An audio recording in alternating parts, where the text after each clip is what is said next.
오늘 말씀은 주보에 기록된 대로 공과한 말씀이고, 지난주에 말씀드렸듯이 헌신예배 제외하고 혹여 모임과 교제가 없는 시간은 저와 함께 공과 내용을 나누시되 아주 짧게 나눌 겁니다. 그래서 오후 시간이 그렇게 길지 않고 간단하게 말씀을 정리해 드릴 거예요. 바울은 하나님을 믿는 성도는 그리스도와 연합해서 죄에 대해서 모든 관계가 끝났고 죄의 지배에서 벗어났다라고 말하고 있어요. 예수님께서 십자가에 죽으실 때 함께 죄에 대해서 죽었고, 예수님께서 부활하실 때 함께 살아나서 죽음의 권세를 깨뜨렸다는 거죠. 이 모든 일은 우리가 예수 그리스도를 믿는 순간에 일어나는 변화라는 것입니다. 그렇다면 이제 우리가 죄를 이길 수 있는 힘, 우리가 죄를 이길 수 있는 힘이 어디서 나오느냐는 거예요. 제가 아무리 우리가 죄에 대해서 모든 관계가 끝났고 죄의 지배를 벗어났고 우리가 죄에 대해서 깨트리고 이겼다라고 말해도 여전히 여러분 마음 가운데는 죄를 이기지 못하는 우리의 모습들이 있다는 걸 알고 있을 거예요. 여전히 죄가 도사리고 있고 우리를 유혹 가운데 빠뜨리게 만들고 여전히 죄 가운데 있는 우리의 모습을 발견합니다. 그럼 이 말씀이 무슨 말일까? 이해가 안 되죠. 우리가 죄를 이길 수 있는 힘, 예수께서 우리에게 기대하시는 거룩한 삶과 사랑하며 살 수 있는 삶과 용서하며 살 수 있는 살아갈 수 있는 그 힘이 어디서 나올까? 바로 내가 그리스도와 연합되었다는 이 분명한 정체성을 가질 때 그 힘이 나오는 거예요. 여러분 다시 한번 기억하십시오. 내가 그리스도와 연합되었다는 이 분명한 정체성, 나는 그리스도와 연합되었다 라는 이 분명한 정체성이 바로 죄를 이길 수 있는 힘이 된다는 거예요. 죄와 싸워 이길 수 있는 힘이 된다는 거예요. 그런데 그때 당시 유대인들은 오해를 했어요. 바울이 이 복음 전하는 것을 오해를 했어요. 그러면 우리가 계속 죄를 지어도 되는구나, 그래도 돼? 하면서 오해를 한 거예요.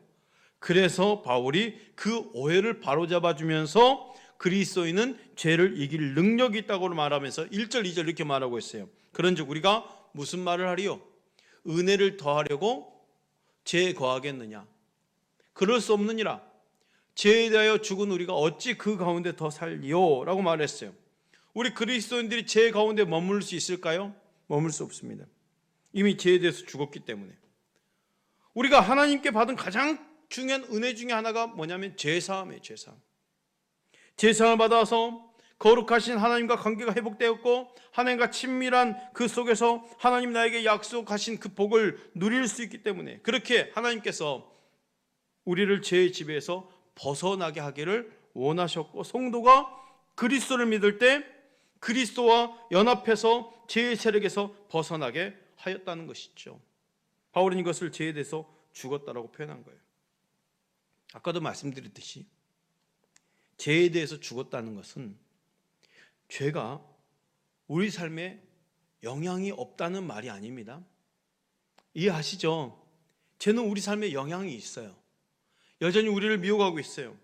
여전히 죄는 그 죄 자체적으로 힘이 있어요. 힘이 있지만 우리가 그리스도와 연합되었기 때문에 이 죄에 대해서 이제 어떤 관계가 되었냐? 더 이상 죄가 나의 왕 노릇하지 못한다는 거죠. 우리가 죄의 종이 아니라는 거예요.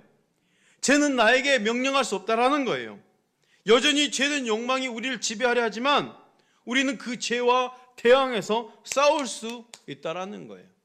더 쉽게 예를 들어드릴게요. 적의 군대가 한 나라를 완전히 장악했다고 합시다. 적의 군대가 다 장악했어요.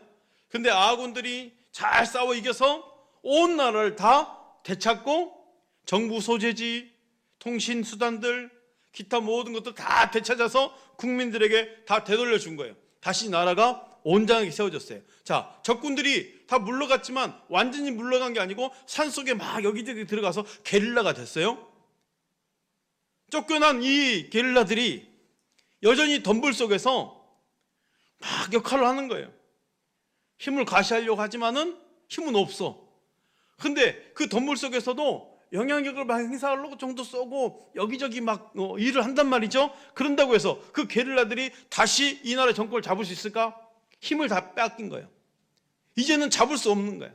영향력이 없어요. 저들에게 힘이 완전히 빠졌어요.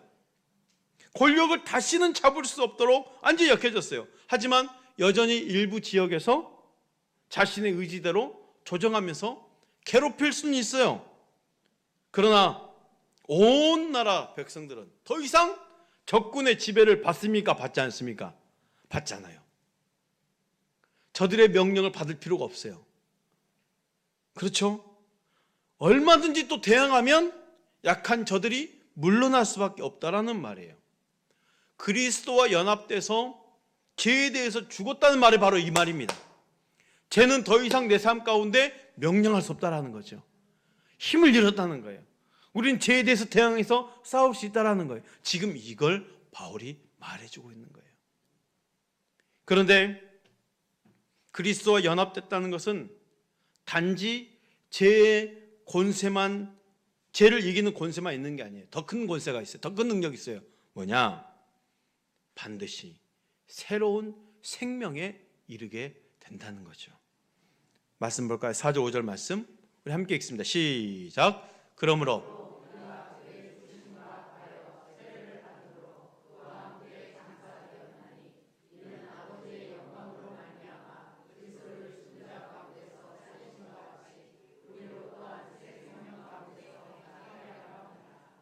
오 절 시작.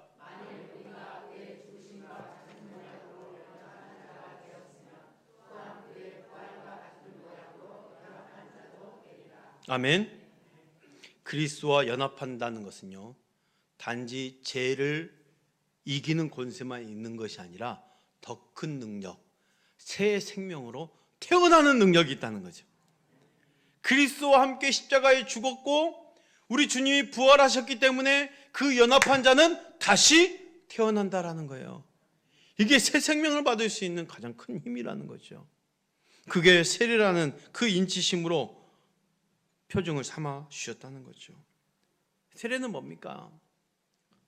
지금 우리가 약식으로 이렇게 물 세례를 약식으로 주지만 예전에 진짜 예수님의 세례는 침례였죠. 완전히 담궜다가 다시 살아나는 거. 죽었다가 살아나는 거. 내가 죽었다가 다시 살아났다라는 거예요. 그래서 이스라엘 백성들은 홍해 가운데 세례를 받았다 하지 않습니까? 그 홍해를 건너면서 어디를 지난 거예요? 무덤을 지난 거예요. 물 무덤. 좌우에 벽이 됐잖아요. 요단강을 건너는 것과 완전 틀리죠. 요단강을 건널 때는 물이 말라서 밑으로 쭉 빠졌고 홍해는 좌우에 벽이 됐다고 그랬어요. 그러니까 그 깊은 바닷속으로 들어가서 무덤이에요. 다시 나오고. 그리고 다시 그 물은 덮여버렸어요. 다시는 예전 삶으로 돌아갈 수 없는 새 생명을 입은 삶. 그게 세례예요, 세례.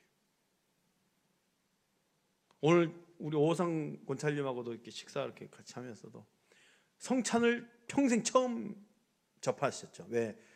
작년에 이제 세례 받으시고 작년 세례식 우리가 성찬을 못 했잖아요. 올해 성찬을 태어나서 처음으로 성찬을 받. 울면서 먹었대. 이렇게 말씀해 본인이 이렇게 말해요. 울면서 받으셨다고. 얼마나 감격입니까? 우리 조상민 권찰님도 이민자 권찰님도 다 세례 오늘 성찬 처음 하셨고 오늘 우리 박민숙 성도님 세례 받으시면서 바로 이런 의미죠. 우리 집사님도 그래요. 세례를 다시 받고 싶다고. 그럴 수 없습니다. 한 번 받은 세례를 왜 다시 받으려 하십니까? 오늘 우리가 학습하시는 분들이 또 세 분이나 계셔요. 다 세 가족이에요. 학습은 다 세 가족이잖아요. 이수길, 강승희, 송효정 성도님. 이제 6월달 이제 하반기에 다시금 세례식이 있을 텐데 이분들이 그 이 또 6개월의 과정 속에서 흔들리지 않고 정말 믿음이 잘 붙들어질 수 있도록 기도하면서 이분들을 섬기는 건 우리 역할입니다. 그렇죠? 그래서 이분들이 또 하반기에 잘 또 세례 받을 수 있도록. 그리고 또 지금 지난주에도 등록하신 지지난주에 등록하신 우리 또 성도님 있어요. 그분도 완전히 새 가족이에요. 지금 오늘부터 새 가족 교육 일과 들어갔는데 또 이 과정 거치면서 학습 세례 학습 교인으로 또 할 수 있도록 계속해서 이 새 가족들이 세례 받을 수 있는 새 가족들이 우리 성원교회 성도가 다 될 수 있도록 우리 역할이에요. 우리가 기도해 주는 것. 새 생명으로 태어난 것. 구원은요, 우리 그리스도와 함께 죽고 함께 사는 것입니다. 그리스도와 함께 죽고 함께 사는 것. 이게 그리스도와 연합된 삶이에요. 연합된 삶. 세상에 많은 종교가 있어요. 대부분 저들의 구원을 어떻게 말합니까? 고행을 하든지 참선을 행하든지 그렇게 말해요. 거기서 구원의 길을 찾아라고 그래요. 절대 거기에서 구원의 길이 없습니다. 그 방법으로 절대 구원을 받을 수 없어요. 구원은 오직 예수 그리스도 안에만 있습니다. 그리스도의 연합으로 맺어진 최고의 열매는 예수 그리스도께서 십자가에 죽으시고 그 죽음으로 끝이 아닌 새로운 생명으로 부활했기에 우리도 연합된 우리도 함께 태어나는 거예요. 함께 살아가는 거예요. 죄와 함께 죽고 이제 의로 다시 살아나는 거예요. 그러면 그리스도와 연합된 자는 어떻게 앞으로 삶을 살아야 될까? 죄의 종이 아니라 의의 종으로. 따라합시다. 죄의 종이 아니라 의의 종으로. 말씀 볼까요? 12절부터 14절 말씀. 그러므로 너희는 죄가 너희 죽을 몸을 지배하지 못하게 하여 몸의 사욕에 순종하지 말고 또한 너희 지체를 불의의 무기로 죄에게 내주지 말고 오직 너희 자신을 죽은 자 가운데서 다시 살아난 자와 같이 하나님께 드리며 너희 지체를 따라합시다. 의의 무기로 하나님께 드리라. 그렇죠. 다시 한번 제가 너희를 14절 제가 너희를 주장하지 못하리니 이는 너희가 법 아래 있지 아니하고 은혜 아래 있음이라. 새 생명을 얻은 우리는 죄의 종이 아니라 의의 종으로 살아야 될 줄 믿습니다. 하나님을 믿는 그리스도인들 우리들도 여전히 죄의 유혹을 받을 수 있습니다. 그 유혹에 빠질 수 있습니다. 우리가 죄에 죽었다고 해서 더 이상 죄를 짓지 않는 삶을 사는 건 아니잖아요. 여전히 죄는 우리를 괴롭히고 유혹하고 또 우리가 빠질 수 있고 넘어질 수 있어요. 그러나 하나님을 믿기 이전과 지금 다른 점이 있다면 우리의 신분이 죄의 종이 아니라 의의 종이라는 거예요. 내가 그리스도와 연합하기 전에는 죄가 절대적인 권력이었어요. 그 권력 앞에 죄의 종되어서 살 수밖에 없었어요. 하지만 우리에게는 이제 뭐가 있습니까? 죄와 대항해서 싸울 수 있는 힘이 생겼다는 거예요. 더 이상 내 삶의 영역에서 권세를 행할 수 없어요. 왜? 그리스도께서 죄로 말미암아 죽으셨기 때문에, 나의 죄값을 치렀기 때문에. 저들은 다 물러갔고 게릴라처럼 여전히 총을 쏴대겠지만 우리에게 명령할 수 없어요. 그 권세 다 뺏겼거든요. 우리는 죄와 대항해 싸울 수 있어요. 우리가 대항하면 약한 저들은 물러날 수밖에 없거든요. 우리는 죄에 대항해서 싸워 이길 수 있는 자유가 있어요. 아직 싸움은 끝난 건 아니지만 기억할 것은 우리는 더 이상 죄의 노예가 아니라는 거죠. 죄를 거부할 수 있고 죄의 세력을 이기고 부활하신 예수님의 능력으로 승리할 수 있습니다. 여전히 죄와 싸워 나가십시다. 더 이상 죄는 예수 안에 있는 우리를 무너뜨릴 수 없다는 것을 기억하시고 예수님께서 죄에 대해 죽으시고 하나님을 위해 사셨듯이 우리도 그렇게 살아가야 될 줄 믿습니다. 어떻게 저항하여 싸울 수 있을까요? 13절 말씀을 한번 화면 띄워주시고 따라합시다. 너희 자신을 하나님께 드리며, 그렇죠? 그 가운데 다시 살아난 자 같이 하나님께 드리며 그랬죠? 너희 자신 하나님께 드리며 또 너희 지체를 의의 무게로 하나님께 드리라.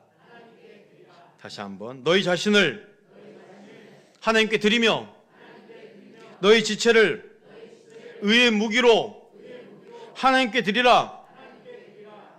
우리가 죄와 대항해 싸울 수 있는 방법, 나를 누구에게 드리라? 하나님께 드리라. 하나님께 드리라. 우리가 하나님께 순종할 때 우리 안에서 하나님이 왕 노릇하시고, 그렇죠? 우리를 통해 하나님 나라를 더 명확히 드러내실 것입니다. 오늘도 달라진 신분에 맞게 하나님의 자녀로서 품격과 명예를 지키며 살아가는 우리 성도님 되시기를 축복합니다. 한 주간 새벽 기도로 예수의 능력으로 살아갈 수 있기를 축복합니다.